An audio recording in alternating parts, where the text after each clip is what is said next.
Welcome back to Mixtape 51. I know this looks incredibly exciting. I'm here stuck in my car, waiting for the rain to go by. So with it raining incredibly hard outside, I thought I would just do my opener here for starting a new series on the channel. I am trying to try different techniques in street photography that I don't necessarily, work with all the time.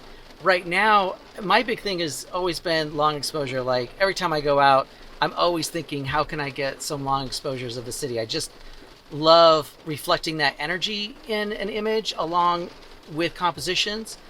But there's so many other, techniques that I really admire and photographers' skills when it comes to like high contrast scenes or reflection scenes. And there's, others as well that I really want to try and take on through this series to just broaden my skill set. And so I hope you join me on this. I am going to wait for the rain to pass by a bit here. We're in Arizona where we get these monsoons. And usually it's like 20, 30 minutes and then you're pretty good to go. So I'm really keeping my fingers crossed that that's the case. But in case you didn't guess it on this one, we are doing reflections. And I'm going downtown. Going to also try and capture reflection, window spaces of the different businesses and that kind of thing. But I figured it'd be kind of the perfect opportunity to really elevate it with it being that it's raining and getting some nice street cement type reflections as well. Especially with, urban transportation like we have here, like the light rail. I just thought it would be really cool with some reflection shots. So hoping to get some good stuff. And I hope that you as well may be interested in broadening your skill set as well, and that this might be, helpful to you to kind of look at different ways of going about your street photography. Jade from the future here, and stick around till the end if you want to hear all the things I would have done differently or in a better way on this particular shoot.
So this is the part where I get to talk about all things that I didn't do very well on this particular shoot. So hopefully you can benefit out of that. The first thing I would say that I would have done differently is my choice of gear.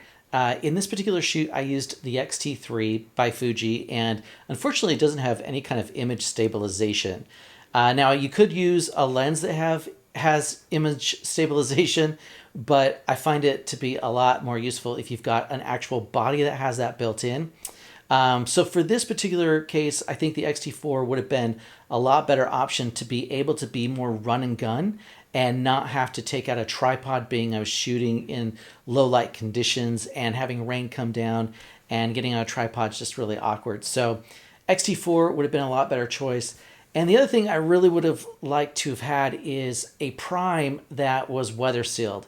I had the 16-55 with me, which is a 2.8. It's one of my all-time favorite lenses, but it would have been nice to have one of the newer type, like 33 1.4 weather sealed or 23, something like that, to go along with the X-T4 and the IBIS that's built in. This one is a definite noob mistake. I didn't check my settings before going out. And previous to this shoot on the camera I was shooting with, the X-T3, I was doing a time lapse and I was just trying to shoot with JPEGs and not JPEG and RAW. And I unfortunately had left my settings to just shooting JPEG. And normally I would always be shooting JPEG / RAW, especially in these kind of conditions where you've got low light, you're trying to get as much dynamic range as possible, and you're trying to get the best file possible to have flexibility to work with. And so in this case, definite noob mistake to not check my settings until like I was way past the middle of the shoot, where I finally was like, am I just shooting JPEGs? And switched over to shooting RAW as well. Just a reminder for you, always check your settings before starting your shoot. Now, this mistake really had to do with the conditions and as far as me trying to utilize rain and reflection. And we're in the summer when I shot this, and it's extremely hot conditions, but it was such a downpour. I was thinking, oh, well, I'll just kind of wait till, it starts to maybe drizzle, calms down a bit, and go out to start shooting. Well, that really didn't work in my favor because the evaporation of the water. I mean, by the time I was out shooting, I was really surprised that the cement, unfortunately, was not as reflective and soaked as I was hoping for. It, was really looking like just regular cement. You had to go and try and seek out puddles where, you didn't have that evaporation. So if you are trying to shoot with rain and reflections, I would suggest just get out there. Don't wait like I did to where you get out there and it's not what you were hoping for. Going back to reflections, one other thing I think I could have done better in this particular shoot is gotten down lower for my compositions and really taken more advantage of getting angles close to the water and the reflection. I think looking back at some of my photos, it was just up a bit too high, and that I would go about that a bit differently as far as how I was, creating my composition and making that at a lower position to the water. Now, in this shoot, I was really hoping to get some more reflections off of buildings and windows. That I really struggled with in this one. Every window I found, on a building I was hoping that could be something, unfortunately, there was just not a whole lot of reflection going on. So something I'll definitely be looking for in future shoots.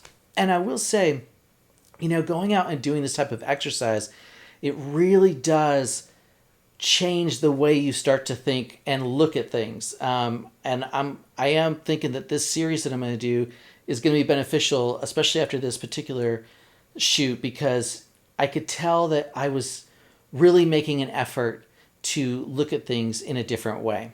And so with that being said, thanks as always for watching. I hope this may have helped you and the way you go about looking at reflection photography in the city, or maybe broadening what type of format you're utilizing for your street photography. But with that being said, I will see you guys in the next one. All right, bye.